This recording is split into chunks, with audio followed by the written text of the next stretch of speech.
I'm back and you're watching today's World News. I'm Randolf Jamias from the capital, Naypyidaw. Starting off, after meeting with the Arab League chief in Cairo, UN Chief Ban Ki-moon was in Jerusalem on Tuesday, to give a joint press conference with Israeli Prime Minister Benjamin Netanyahu. Gaza militants said a Cairo-brokered truce in their 7-day war with Israel would be announced Tuesday night, as Israeli Prime Minister Benjamin Netanyahu urged them to choose between the sword and peace.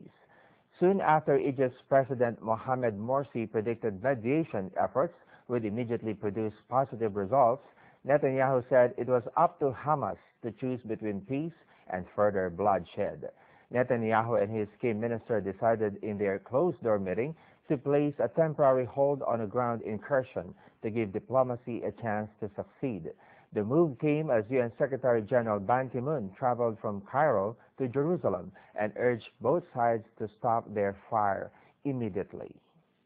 In other stories, when disaster struck northeast in Japan last year, thousands of people stepped forward to lend a hand.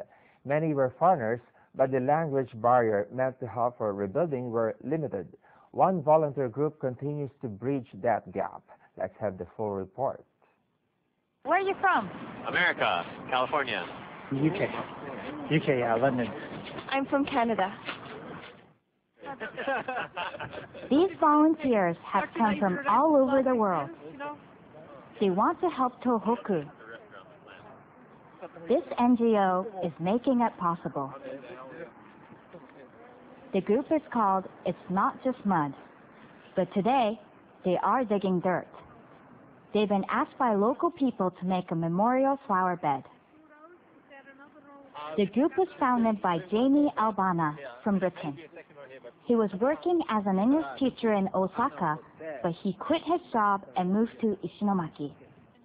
About 3,000 people in the city died there in the disaster. When I wanted to come, I couldn't find any information for foreigners really. I was with a lot of foreigners, and none of them could speak Japanese, like at all. So I was always translating for them and speak to the homeowner or something. What do you want?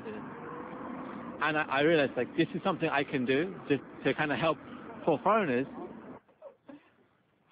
Albana arrived in Ishinomaki soon after the disaster, but he found it hard to get information about what he could do to help the survivors. Local governments were unprepared for volunteers who weren't Japanese. He began talking directly with people who needed help, removing wreckage or clearing out mud from underneath houses. He responded to any request. This is the headquarters of It's Not Just Mud. It's a private house that has been left empty since the disaster. Some members of the group have been living here for over a year. I love Japan for many reasons, and I've always wanted to come here, so I actually wanted to come ever since that day. So far, about 1,000 volunteers from 30 countries and territories have worked with the group. There was one project that Albana worked on particularly hard. More. Like here is where we're going to put the playground, and so for children and also like the parents and all people can together. So it should be a nice, cool community. It began a year ago, after he noticed that children at temporary housing had nowhere to play. He got in touch with a U.S. company that makes playground equipment and asked them to donate some. The company agreed. Shipping costs were covered by donations, and the foreign volunteers did the installation work themselves.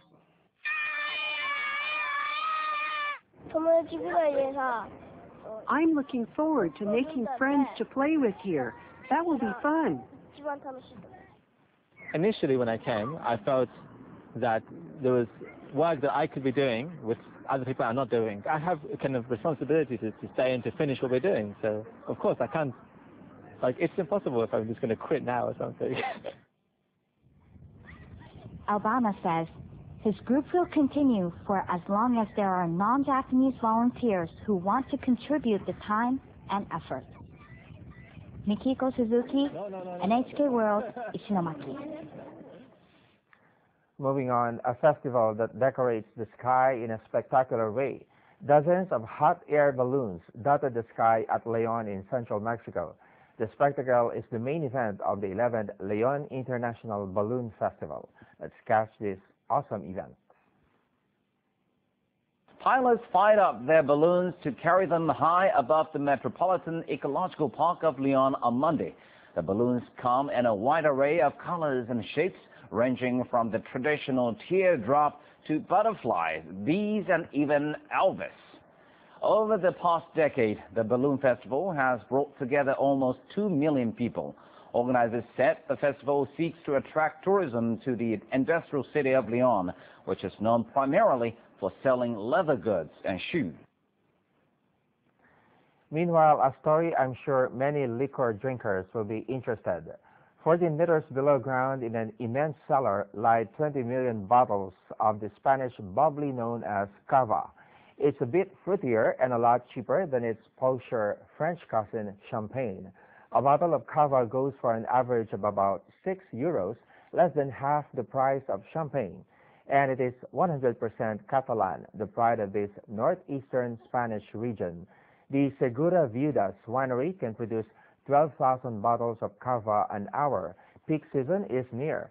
Cava is the essential ingredient in Spanish end-of-year festivities when more than 35 million bottles will be uncorked.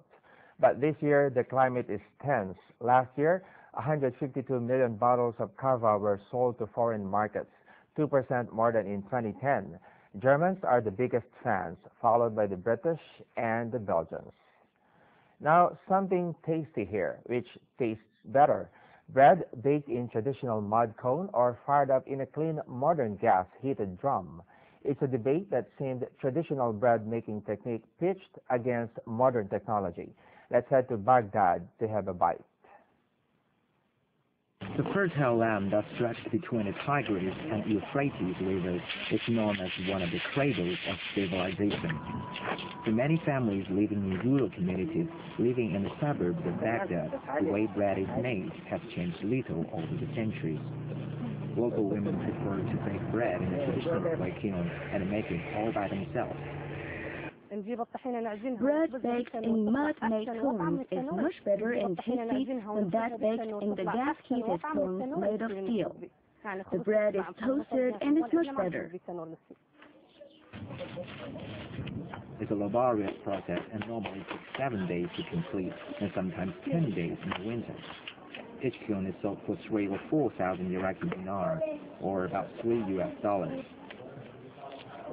However, in the cities where firewood is in short supply, many people use gas kilns for bread making, despite a much more expensive layout. Gas is readily available. Baking in a gas-heated kiln is quicker and easier than baking in a mud-made kiln.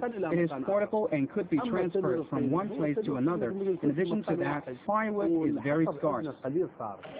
Here in the cradle of civilization, time does not stand still, and which bread tastes best is likely to remain a hotly contested debate. Chivay, CCTV. Let's go to France for the next story. Twirling his waxed mustache, Salvador Dali's larger-than-life figure was beamed into millions of homes in 1960s. His televised antics bringing huge fame, but burning his bridges with the art world. Now, a major new Paris exhibit aims to reinstate that legacy, putting Dali's media stunts, burying himself in banknotes, signing books wired to a brain monitor, even ad campaigns on equal footing with his surrealist painting. Co-produced with Madrid's Reina Sofia Museum, the show, opening for 4 months on Wednesday, brings together more than 200 paintings, sculptures, along with drawings, writings, and television clips from the 1920s to the 1980s.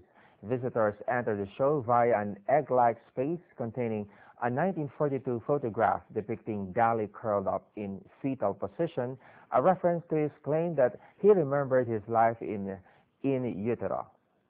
And finally, something sweet for everyone. A train made entirely of chocolate set a new Guinness World of Records on Monday as the longest chocolate structure in the world. The sculpture on display at the busy Brussels South Station is just over 34 meters long and weighs over 1,250 kilos. You better go to Belgium to see this. Maltese chocolate artist Andrew Ferrugia spent over 700 hours constructing the chocolate train. He said he came up with the idea last year after visiting the Belgian Chocolate Festival.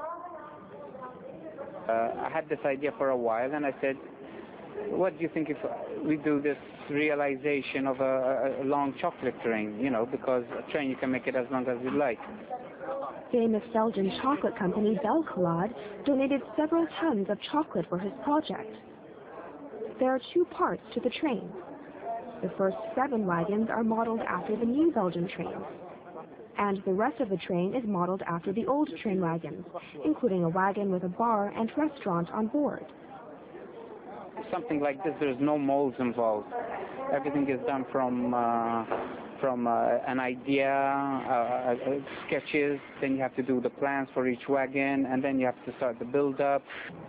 3 days before the event, Ferrugia transported the chocolate train by truck in 25 wooden boxes from Malta to Belgium, and it drew tons of curious crowds at the station. I would like to eat it. It's very long.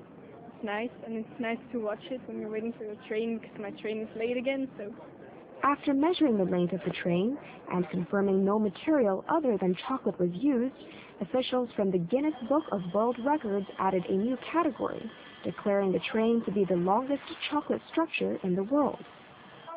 The train will be on display at various chocolate museums in Belgium, as well as at Brussels Train Museum. After that, Ferrugia plans to sell his train and donate the money to a children's charity. Raquel Olsen, CCTV. That's all we have for now. Thanks for the company. I'll see you again next time.